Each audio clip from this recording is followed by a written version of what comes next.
राम रहीम नूं पैरोल मिलण ते मृतक पत्रकार दे परिवार ने जताया इतराज। रामचंद्र छत्रपति दे पुत्र दा वड्डा बयान।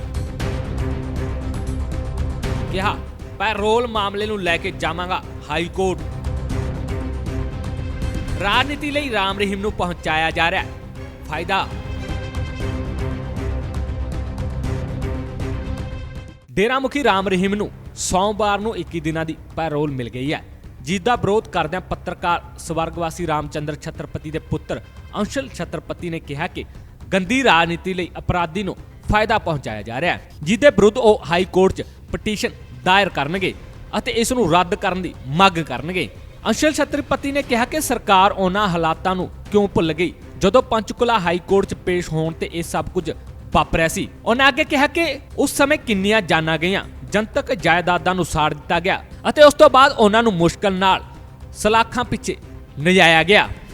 हुण सरकार उस व्यक्ति नूं बाहर कढ के समाज दा माहौल खराब करना चाहुंदी है। उन्होंने कहा कि इस सारे लई सब नूं पता है कि जिम्मेवार कौन सी। अंशल छत्रपति ने कहा कि अजिहे सियासी फैसलों का सारिਆਂ ਨੂੰ विरोध करना चाहिए ਅਤੇ ਇਹ ਅਜਿਹੇ फैसले हैं जो सिस्टम ਨੂੰ नुकसान पहुंचाते हैं।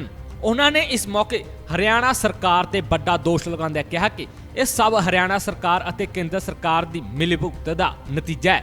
उन्होंने कहा कि गंदी सियासत बंद होनी चाहिए ਅਤੇ सरकार ਨੂੰ इस तो वाज आना चाहिए। तुसी भी सुनो अंशुल छत्रपति का किवें फुटिया गुस्सा। डेरा प्रमुख को फरलो जो दी गई है वो मेरा ये मानना है कि बिल्कुल ये जो टाइमिंग है इलेक्शंस का टाइम है और कहीं ना कहीं ये एक गंदी सियासत का एक नतीजा है।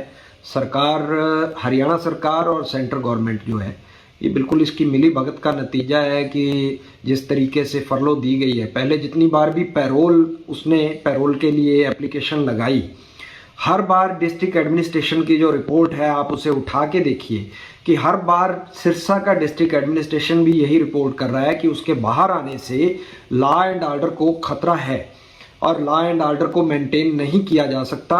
अगर वो बाहर आएगा फिर से दंगे भड़क सकते हैं, तो फरलो के लिए किसी रिपोर्ट की ज़्यादा ज़रूरत नहीं होती। इसलिए इस बार थोड़ा सा इसको नया पैंतरा आजमाया गया, फरलो दी गई है ताकि बाहर बात लीक ना हो, मीडिया में बात ना जाए। गुपचुप तरीके से यह सब किया गया, प्लान किया गया और गुपचुप तरीके से उसे निकालने का एक ये सारा प्रपंच किया गया।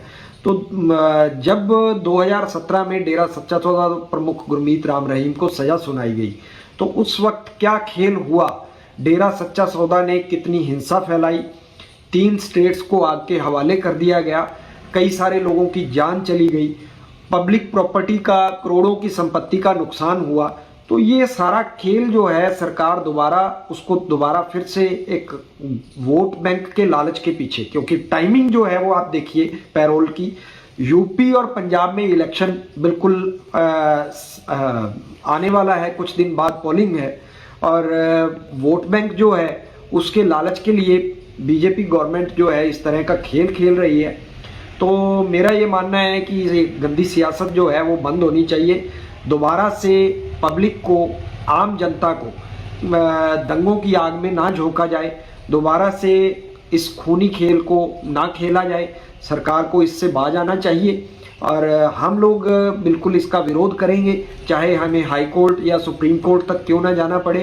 हम इसके लिए एक एप्लीकेशन मूव करेंगे कि ये व्यक्ति जो है एक हार्डकोर क्रिमिनल है और ऐसे लोग, ऐसे सियासतदान जिन्होंने पिछले दिनों डेरा सच्चा सौदा के जो 2 बड़े प्रोग्राम के अंदर शिरकत की और दोबारा से वोटों की भीख मांगने के लिए वो लोग गए, सभी सियासी पार्टी से जुड़े हुए वो जो नुमाइंदे थे, उनकी बेशर्मी को देखते हुए मैं ये पंजाब के लोगों से बेनती करूंगा कि आज ये मौका है ऐसे लोगों के, ऐसे सियासतदानों के मुंह पर एक करारा तमाचा मारा जाए।